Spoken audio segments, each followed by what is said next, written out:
Aprobado na ng National Food Authority Council ang pagbebenta ng mga nalulumang buffer na bigas sa halagang 29 pesos. Pero hindi raw lahat makakabili niyan sa programang Target Ilunsad sa susunod na buwan. Nakatutok si Bernadette Reyes. Sarado na ang tindahan ng 29 pesos na kilo ng bigas sa Kadiwa Market sa Quezon City nang dumating ang 79 anyos na si Lolo Rolito. Nagtaksi pa naman siya para lang mahabol ito sa paniwalang mababawi ang pamasahe sa matitipid sa bigas na abot 50 pesos kada kilo sa palengke. Ang problema, wala na pala kami makuhang bigas. Disappointed ako. Pero wala tayong magagawa kundi tanggapin na lang, kulang eh.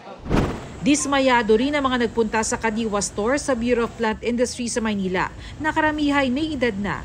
Hindi rin kasi sigurado kung kailan darating ang murang bigas doon. Anong gagawin namin dyan sa gulay kung wala namang bigas? Sabi, isadya namin dito talaga yung bigas kasi murang halaga po. Limitado pa rin kasi ang supply ng murang bigas. Pero sa Hulyo, target ng ilunsad ang Bigas 29 program.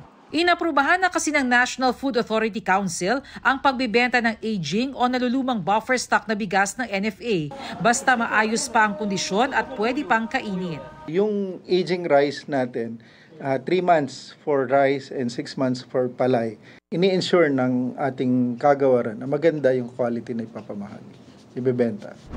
Ito yung 29 pesos na bigas na mabibili dito sa Kadiwa Market. Ang bawat pack naglalaman ng 3 kilo. Pero sa sandaling ma-roll out na ang Bigas 29 program, ang magiging alokasyon 10 kilo kada household kada buwan.